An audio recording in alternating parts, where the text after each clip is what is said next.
Buonasera e benvenuti nella mia cucina. Mi scuso anticipatamente per la voce, cercherò di essere più chiara possibile anche con il raffreddore. Allora, questa sera andremo a fare di nuovo la ricetta del formaggio e del ricotta fatta in casa, accorciando i tempi e soprattutto non immergendo le mani con lo smalto dentro la pentola, giusto? Ecco, me ne avete dentro di tutti i colori e da una parte giustamente avete ragione. Però è stata un'emergenza. Comunque andiamo subito ad iniziare con gli ingredienti e gli accessori che vi serviranno per questo tipo di formaggio. Intanto voi mettete un bel like a questo video e nei commenti scrivetemi la città da dove ci state guardando. Esattamente. Allora, vi serviranno circa 7 litri di latte di pecora. Io uso quello di pecora, però volendo potete utilizzare anche quello di mucca, però ha una resa inferiore. 7 litri di latte di pecora, poi una bella presa di sale fino, poi un cucchiaino e mezzo scarso di caglio. Il caglio lo potete trovare anche in farmacia.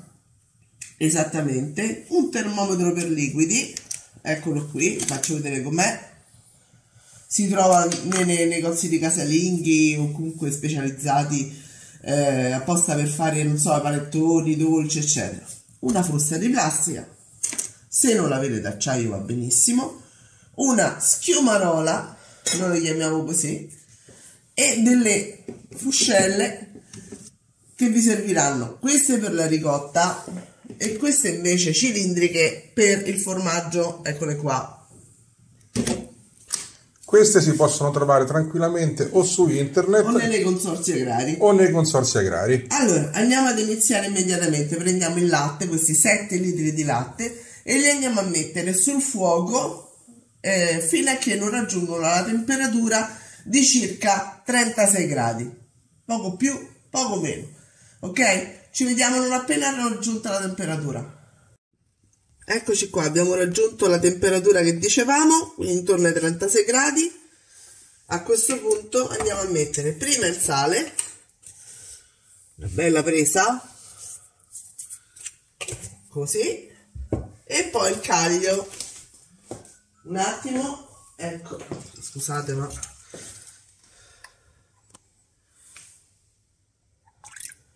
cucchiaino e poco, eccolo qua.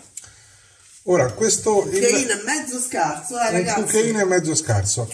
Potete utilizzare tranquillamente anche il latte classico, quello del banco frigo. Logicamente la resa sarà molto inferiore. È molto inferiore. Allora, andiamo a girare ben bene. Scusate il rumore, vado a chiudere con un coperchio e poi con un bel pile sul tavolo, lo togliamo dai fornelli, mettiamo un bel pile tutto intorno, una coperta di lana, così mantiene la temperatura e lo facciamo stare così almeno una quarantina di minuti. A dopo.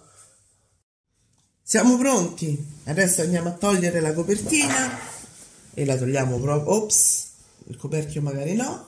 Ecco qua.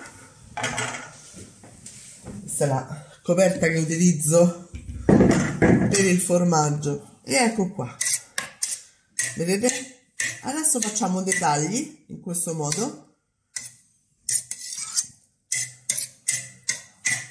e poi... Che meraviglia, sembra yogurt, sembra panna cotta. Esatto, adesso lo lasciamo così per un pochino, poi lo andiamo a lavorare di nuovo. Ecco qua, come vedete è affiorato un pochino il siero. A questo punto con una frusta di plastica, si è girato, giuro, andiamo a rompere la cagliata ancora di più, in questo modo.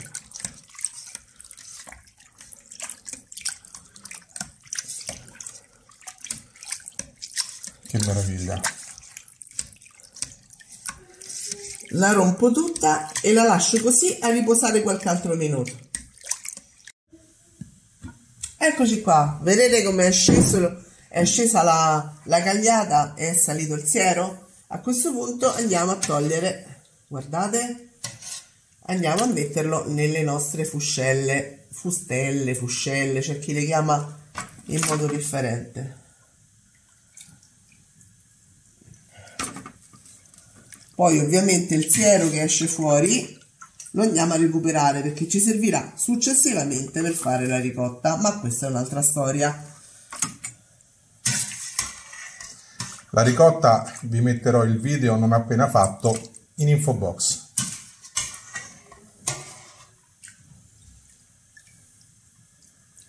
Quindi li riempiamo tutti per bene, spingendo o lasciando comunque... No, spingendo ogni tanto. Perfetto, però non...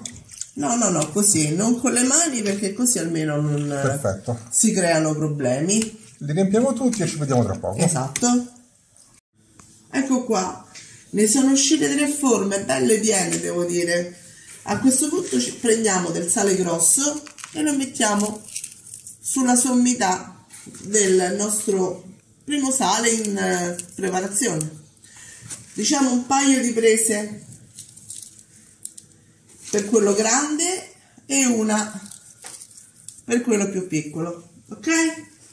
Lo lasciamo così una mezz'ora, così tanto esce fuori l'altro siero che ci servirà poi successivamente per fare la ricotta, e poi lo andremo a girare, quindi ci vediamo dopo. Sono passati circa 40 minuti, una l'ho già girata, eccola qua. Adesso andiamo a girare anche le altre e rimettiamo come prima, vedete, guardate che bello, il sale grosso sulla sommità. Voilà. Da questo momento quanto ci vuole poi per poterlo mangiare? Dipende. Allora, per noi mezz'ora. E per le persone normali invece, se lo mangiare domani è meglio, cioè circa 12 ore. Noi ci vediamo dopo però. Quindi facciamo l'assaggio? No. Vogliamo fare l'assaggio? Dopo facciamo l'assaggio. Facciamo l'assaggio. Allora, è passato un po' di tempo, ma qui ovviamente noi siamo golosi, giusto? Sì. E dobbiamo fare il taglio.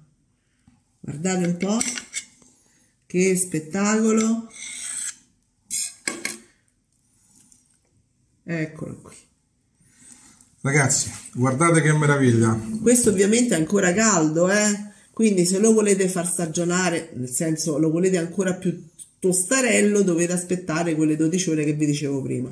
Però così è buonissimo, vi posso assicurare. Ci vediamo alla prossima ricetta. Ciao! Ciao a tutti!